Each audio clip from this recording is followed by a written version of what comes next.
जैसे हर कुत्ता हड्डी को चबाता है और उस हड्डी की रगड़ से उसके खुद के मसूड़ों में से खून निकलने लगता है, वह अपना ही खून चाटकर प्रसन्न होता है और इतराता है कि मुझे हड्डी में से खून पीने को मिल रहा है। ठीक उसी प्रकार भोगी पुरुष और स्त्रियां काम वासना और सुख भोगते हुए अपनी जीवनी शक्ति का नाश करते रहते हैं। और पुरुष सोचता है कि स्त्री शरीर में सुख है और स्त्रियां सोचती है कि पुरुष शरीर में सुख है। अत्यधिक वीर्यनाश के कारण चेहरा और शरीर पूरी तरह से खोखला हो जाता है। उस इंसान के जवानी में ही बुढ़ापे वाली लक्षणें दिखने लग जाती है। संत रहीम जी ने अपने दोहा में इसे इस प्रकार से बताया हुआ है। रहीमन पानी राखिए बिन पानी सब सुन, पानी गए न उबरे मोती मानुष चुन। दोस्तों, इसका अर्थ है कृपया पानी बचा कर रखिए, बिना पानी के सब कुछ बेकार है। दोस्तों, यहाँ चुने का मतलब है आटा। आप पानी के बिना रोटी कैसे बना सकते हैं और मोती की चमक उसकी पहचान है। यहाँ सबसे दिलचस्प बात यह है कि महान आत्माओं के द्वारा मानव जीवन के लिए पानी के अर्थ को एक सुंदर तरीके से बताया गया है। दोस्तों, यहाँ पर पानी की तुलना वीर्य से की गई है और मनुष्य के शरीर में वीर्य सबसे महत्वपूर्ण तरल पदार्थ है और महिलाओं के शरीर में इसे रज कहा जाता है। वीर्य मानवीय शरीर का सार द्रव है। इस प्रकार यदि हम इसकी रक्षा कर लेते हैं और इसका सही जगह पर उपयोग करते हैं तो हम भी ब्रह्मचर्य को सार्थक कर पाएंगे।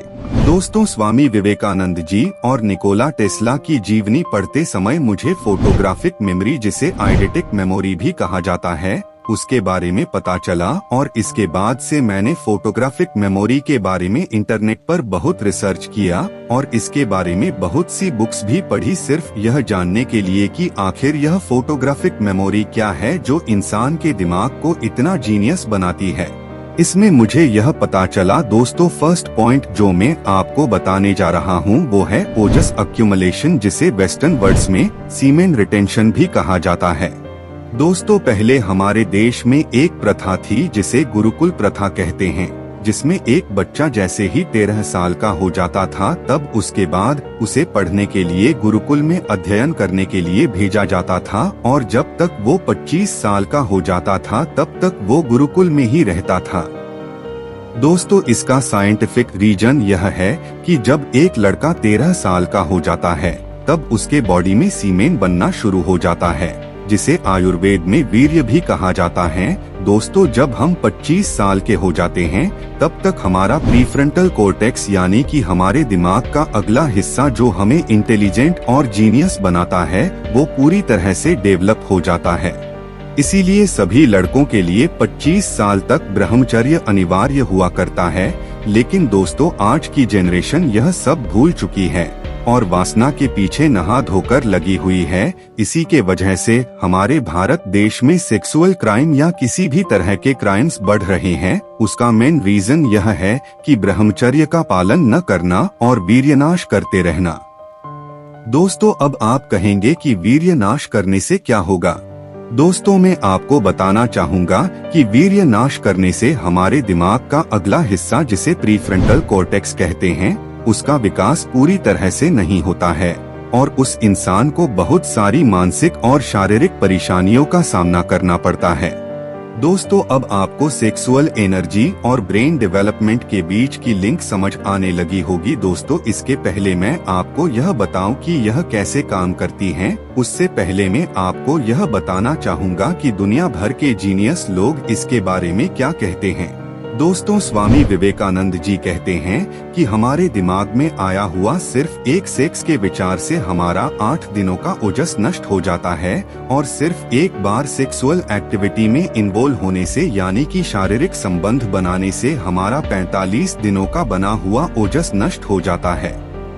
वेदों में कहा गया है कि इंसान के शरीर में इदा, पिंगला और सुषुम्ना, यह 3 महत्वपूर्ण नाड़ियां होती है जिनके माध्यम से एनर्जी हमारे शरीर में फ्लो करती है। दोस्तों, एक ऑर्डिनरी इंसान के शरीर में सिर्फ इदा और पिंगला नाड़ी ही एक्टिवेट होती है, लेकिन ब्रह्मचर्य और स्पिरिचुअल प्रैक्टिस से हमारी सुषुम्ना नाड़ी भी एक्टिवेट हो जाती है।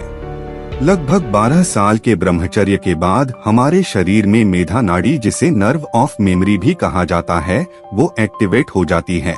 मेधा नाड़ी एक्टिवेट होने के बाद उस इंसान का दिमाग इतना शार्प और इंटेलिजेंस हो जाता है जिससे दुनिया में ऐसा कोई भी चीज और कोई भी गोल नहीं है जो वो इंसान हासिल ना कर सके। उनकी मेमोरी फोटोग्राफिक मेमोरी में बदल जाती है।